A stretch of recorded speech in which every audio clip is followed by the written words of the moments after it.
2 3เปิดคลิปให้หน่อยติสบายดีพี่น้องจ้าป้าผู้สาวมีแต่ผู้งามๆมื้อนี้เป็นวันศีลดับพี่น้องวันศีลใหญ่วันพระใหญ่เนาะ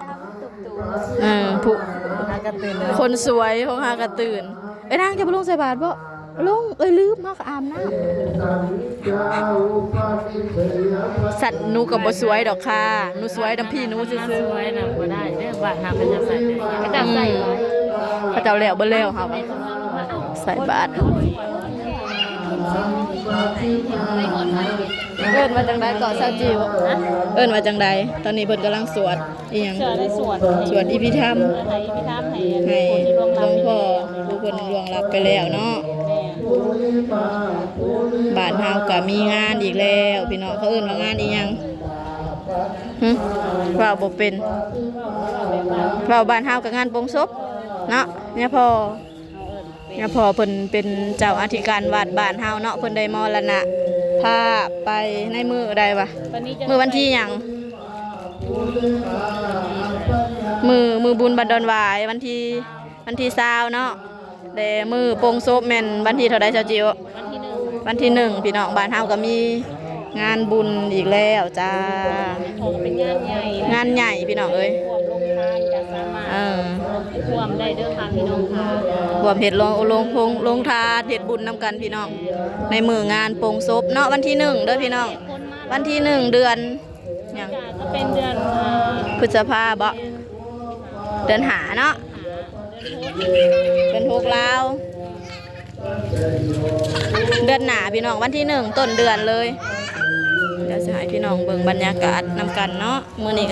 ก็ปกติก็แต่ละมื้อก็เพิ่นก็มีพิธีใส่บาตรพี่น้องใส่บาตรในทุกๆเช้าเนาะเพื่อสวดมนต์สวดอิพิธรรมต่าง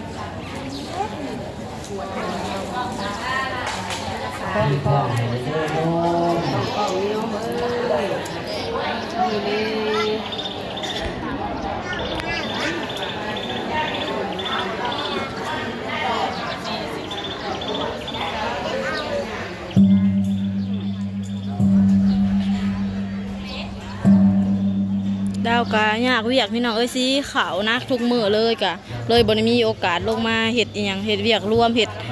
อยู่เฮ็ดกินอีหยังต่างๆค่ำวัดนะถ้าเป็นมื้อใดเป็นหน่วยของเฮากะดาวกะเอาเงินนำหมู่เพราะว่าเฮาจะเก็บเงินกันเนาะซื้อนั่นซื้อนี่เฮ็ดอยู่เฮ็ดกินหั่นนะแต่ว่าบ่ได้ลงมาเฮ็ดนำหมู่กะพุ่นแหละคือสิเบิดเลยแหละเขาสีก็ได้นักแฮงขนาดเลยช่วงนี้จนบริโภคหอดวัดน้ำหมูแต่ก็สีขาว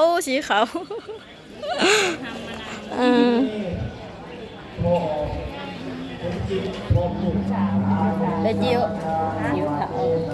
เถาเด็กคนใหญ่เลยใหญ่เลย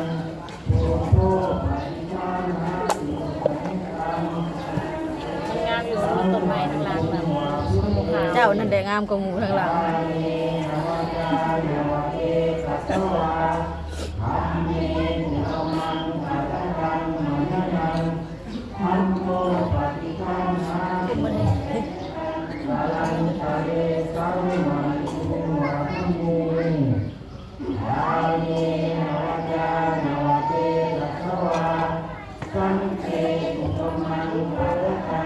เด็กๆเป็นมาด้านมือนี้ก็คิดว่าขาดอะไรสักอย่าง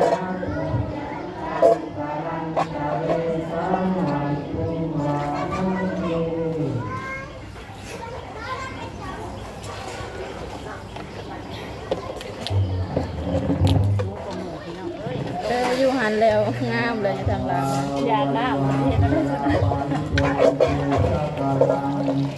เอวเมวะอิโตทินังเสดานังอุปกาปฏิอิทิตังปาติตังตุมหังอิโตเมวะนิจันตุสัพเพปุเรนโต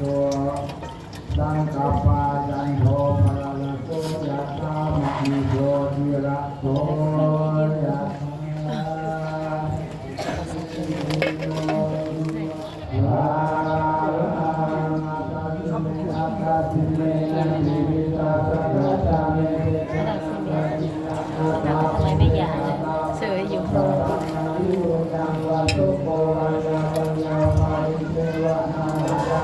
านามัตตะเอวังตินังกิยาตโยอายัญจะโหตกินาสัมมามิโรมานิพิตาติกาสัมมานิกายะสัมมานาโสภะคะปะติโสยะติธรรมโมจาอายังมิทัพพิโยเวทนามุตตะจักรตาอุระเวรัญจามิคุนามาโนภารินาโยมิสุนังกาลุนังนาลานันติ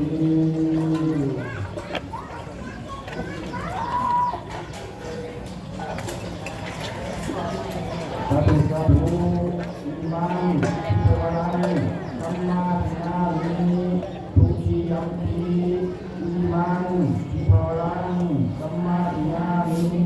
ตติยัมปิอิมังเทวรังสัมมานามิ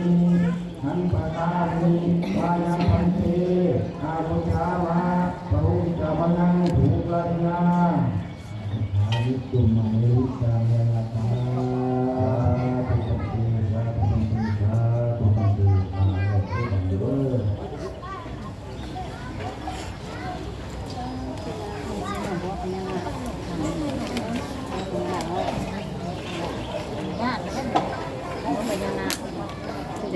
จักเราเว้าหยังยายอันนี้เราเว้าอยู่บ่หยุดดิเอาไม่ใหญ่อันนี้มันยังนกอยู่หลายคนก็หลายเป็นฉันละอุ้มบ้านนี่สิขนมห่อเท่าได้นะ5 บาทจะ1,000 3,000เอา3ห่อ30 12เงินเนี่ยเราสิ12บาทรักแฮงเลยจะเอาจะห่อ3ห่อเอาอีกห่อนึงมันแบบอะไรขึ้นกินมันจะเลอะรักแฮงใส่ความสุขใจเลยแล้วจ้าพี่น้องแล้วไว้เพราะว่าเฮามาซาแล้วไว้เพราะว่าเฮามาซานะคะสีกล่องมุมนี่ก็บ่ได้พี่น้องเลยดำมืออยู่พอมาการคุยได้แล้วเนาะเดี๋ยวจำเป็นเลยเนี่ยบ้านเฮาปีนี้มีแต่งานพี่น้องเอ้ยและอนุกรรมการของเรามีแต่งาน เศรษฐกิจเขาก็เอาแล้วเนาะลงมาจำพีเลยเป็นตุ่มเป็นซอที่พวกเราเอาธนาคารแต่ละจ่ายที่รับผิดชอบเพราะว่าแต่ละอย่างพ่อเป็นต่างรับผิดชอบเลยแต่ละอย่างแต่ละแนวอนุกรรมการในจำนวน10 กว่าอนุกรรมการนั้นพวกเราแต่งตั้งเกือบเจ้าบ่ได้ใส่มาเสียงเอียงก่อนฝากด้วยค่ะบกกันให้ง่ายๆทุ่งแห้งโคตรใส่น้ำนะต้นยังก่อนเนี่ยต้นไฮต้นไฮกกไฮกกไฮกกโพกอันนี้เลยที่ป้าสุกสวรรค์น่ะอันนี้บ้าอันนี้บ้าซ้ายนี่เลยถึงสวรรค์น่ะมันนี่เฮาก็ใส่กุ้งจองนี่น่ะซ้ายบุญแล้วจองซ้ายนี่เลยคือสวรรค์จัดผ้านะนี่บ่ได้ง่ายได้เลยมันมีหมาค่ะขึ้นได้หางมันดูปงซบแล้วแต่ตายกันยังมรณภาพว่าเรื่องสัตว์นิพพานที่วันนี้ได้ซักทำไปบอกเขาเอิดยังเพราะว่าส่วนละเขาแต่บ้านปงซบบ้านปงซบเลยภาษาอังกฤษซบเอาไปไพ่ใช่ไหมเอาเองใช่ไหมแล้วพี่น้องเอ้ยน่ากะสีได้ลงวัดลงว่าน้ำหมูโคตรเบี้ยบ้านมีงานก็ยังบ่ได้ลงเขาก็ยังหากะสีได้ลงหมูมาเห็ดอยู่เห็ดกินเขาก็บ่ได้มานี่แต่หมูเก็บเงินเดือน2 เดือนเลยต้องมาเบิ่งวิวบ้านนึงอันนี้เขายังบ่ได้เฮ็ดน้ำหมูซ้ำเนี่ยเปียผมข้าเจ้าตัดเนาะแม่นบอกเฮ็ดอะไรวันที่28เฮ็ดลงทานนี่ไผสิออกน้ำเอื้อยก็คนละ100 200ฮะวันที่1ด้วยจ้ะวันที่1เจ๊ปานีไม่อยู่วันที่1ก็มันลายถ่ายคลิปอย่างเดียวคิดว่ามันบ่ลายแล้วกันเจือนโครงการบ้านเฮาพี่น้องบ้านเราจะมีกันเจือนแล้วนะคะเจือนว่างบางเพิ่นจงทางไว้อันนี้เนาะเพิ่นสิไปเฮ็ดอยู่ก็ดอนทำเงินนำบ่ใช่ค่ะโครงการต่อไปก็คือเฮ็ดอยู่บ้านดอนเฮ็ดคือว่าเฮ็ดอยู่สาวบ้านทาอันนี้แหละถึงที่สุดเลยสาวบ้านทา ก็มันเป็นบุญ ถึง ญาติอ่ะ ถือกระเพงซาสุปนีเลยค่ะสวัสดีค่ะ พี่นี่สิแล้วอันแล้วอยู่พวกกันเชิญบ้านเฮานะดูมันก็แบบขักอะไรพี่น้องเนาะยังบ่มีโอกาสได้ลงไปย่างหันจะเถื่อ ลงเป็นลงแต่ทันละลาย ถูกไปถ่ายอยู่บักถูกไปลงไป เพื่อ ถ่ายอยู่บักแต่ย่ามึงแรง โตก็สุดตะเวนสิโตเขาเคยมาถ่ายเทื่อนึง เล่นแรง ตะเวนตกดินงามถ่ายหู ต้องไปมีหมองหยอด คือเฮาไปถ่ายอยู่อันหาดนาพานงามไปอยู่เนาะไปเธอเดียวปันนาสินัดกันไปปิกนิกใส่เอาอันนะ โอเคพี่น้องจ้าสำหรับคลิปนี้เราก็ขอจบคลิปไว้เพียงสำนีก่อนเด้อสำหรับใครที่เขามาเบิ่งคลิปกันให้ได้บุญน้ำกันพี่น้องจ้าอยู่ดีมีแฮงสุขภาพแข็งแรงโศกมาลำรวยพี่น้องเจอกันปิดหน้าเด้อสบายดีจ้า เมื่อเด็กน้อยแล้วก็มา